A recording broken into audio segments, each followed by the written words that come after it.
Astro సిండికేట్లో మీ personal and business promotions కోసం కింది నెంబర్కు కాంటాక్ట్ చేయండి.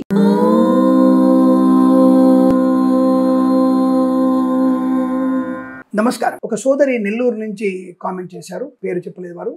గురుగారు మీ అందరికీ సమాధానం చెప్తున్నారు సూత్రాల గురించి. మరి మా వైపున అంటే నెల్లూరు ప్రాంతంలో ఒకే సూత్రం ఉంటుంది, మరి అలా ఉంచుకోకూడదు. ఒక సూత్రం ప్లేస్లో రూపు లక్ష్మీదేవి రూపు ఉంటుంది, అది అలా ఉండవచ్చు అని అడుగుతున్నారు. మరి నేను ఆచారాన్ని తప్పుపట్టడం లేదమ్మా, ఆచారం అలా ఉండవచ్చు, నో ప్రాబ్లం. బట్ నెల్లూరు ప్రాంత వాసులు కూడా నాకు చాలామంది క్లయింట్స్ ఉన్నారు, నాకు చాలామంది తెలుసు వాళ్ళు. కాబట్టి అటువంటి నెల్లూరు కానివ్వండి, అలాగే మన కడప, ఇటువంటి ప్రొద్దుటూరు, నాయుడుపేట, అంటే కొంతమంది తమిళ సంప్రదాయాన్ని వాడేటువంటి వ్యక్తులు కూడా, వాళ్ళు తమిళ సంప్రదాయం వాళ్ళు ఒకే ఒకటి ఆ తల్లిగారి యొక్క పుస్తకం ఒకటే సూత్రం పెట్టుకుంటారు. వాళ్ళకి ముహూర్తం సూత్రంగా ఉండదు, వాళ్ళకి జీలకర్ర బెల్లం ముహూర్తంలో ఉండదు, సూత్రం మాత్రమే ముహూర్తంలో పెట్టుకుంటారు. కాబట్టి తెలుగు రాష్ట్రాల సంప్రదాయం వేరు, అందులోనూ ఒక్కొక్క ప్రాంతంలో ఒక్కొక్క ఆచారం ఉంటుంది. శ్రీకాకుళం ఒకలాగా, నెల్లూరు ఒకలాగా ఉంటుంది. అయితే ఒక సూత్రాన్ని పెట్టుకోవద్దని చెప్పలేదు, రెండు సూత్రాలు ఉండడం అనేది మంచిదని చెప్పాను. ఆ మధ్య ఎవరో పాపం ఒక ఆవిడ గట్టిగా నన్ను మాట్లాడేసరికి నేను గట్టిగా సమాధానం చెప్పాల్సి వచ్చింది. ఒక్కొక్క ప్రాంతంలో కూడా ఉంటుందంటే తాత ముత్తాతల నుంచి వచ్చేటువంటి సంప్రదాయం అనేటువంటి మాట్లాడుతున్నారు తప్ప, తాత ముత్తాతల కంటే ముందు కూడా మనకి ఈ శాస్త్ర సంప్రదాయం ఒకటి ఉంటుంది. ఇవి శాస్త్రాన్ని అనుసరించాలి. మంగళసూత్రాలు, జీలకర్ర బెల్లము, కొన్ని శాస్త్రాన్ని మాత్రమే అనుసరించాలి. ఆచారాల కన్నా అక్కడ శాస్త్రమే గొప్పది. అని తప్ప దేవాలయానికి వెళ్ళి మా ఆచారం దేవాలయానికి వెనుక నుంచి మీకు దండం పెట్టుకుంటాం దేవుడికి అంటే కుదరదు కదమ్మా. శాస్త్రం అనేది తప్పకుండా మనకి ఒక పని, ఒక పద్ధతి, దానికి ఆచరణీయమైనటువంటి పద్ధతి ఉంటుంది.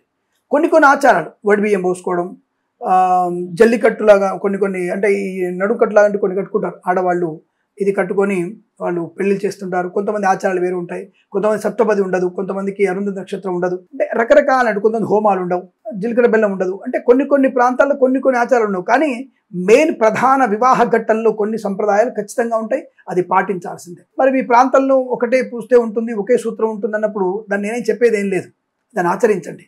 కానీ ధర్మశాస్త్రంలో మంగళ సూత్రములు, మీరు ఎందుకు చెప్పాను, కళ్యాణం, దైవ కళ్యాణంలో చూడండి, మనకి చూపించేటప్పుడు కూడా 2 సూత్రాలు ఉంటాయి. అంటే ఏదైనా సరే పెళ్లిళ్ళలో భద్రాద్రి రామయ్య పెళ్లి కానీ, ఒంటిమిట్ట రామయ్య స్వామి పెళ్లి కానీ, లేదా మనకి తిరుమల వెంకన్న స్వామి, శ్రీశైలన్న మల్లన్న గారిది, యాదగిరీశుడిది కానీ, వేములవాడ రాజన్నది కానీ కళ్యాణం జరుగుతున్నప్పుడు మనకి పురోహితులు, ఆ పూజారులు సూత్రాన్ని చూపించినప్పుడు చూడండి, మీరు జాగ్రత్తగా చూడండి, 2 సూత్రాలు ఉంటాయి, ఒక సూత్రం ఉండదు.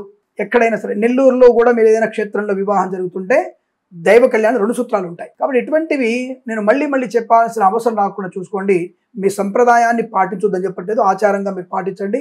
అలా మీరు తరతరాలుగా వస్తున్నప్పుడు దాన్ని అలాగే ఫాలో అవ్వండి, నో ప్రాబ్లం. కానీ మీరు 2 ఉన్నాయా, ఎక్కడ చూడండి శాస్త్రం చూపించండి అని అడిగేటువంటి వ్యక్తులు ఉంటారు. ఇవి శాస్త్రంలో స్పష్టంగా చెప్పబడిందండి. కాబట్టి యజుర్వేదంలో ఉంటాయి మంగళసూత్రం యొక్క ప్రధానం, ఋగ్వేదంలో కూడా చెప్పబడింది, సూత్రం ఎలా ఉండాలి, ఎంత ఉండాలి, పరిణామం ఎంత, అన్ని కూడా స్పష్టంగా చెప్పబడింది. కాబట్టి శాస్త్ర ప్రకారంగా 2 సూత్రాలు ఉండడం శ్రేష్టము, శుభం. ఒకటి ఉండడం ఆచారం, అది మీ యొక్క పెద్దవాళ్ళ యొక్క అనుగ్రహంతో మీరు ముందుకు వెళ్ళండి, దానికి ఎటువంటి ఇబ్బంది లేదు.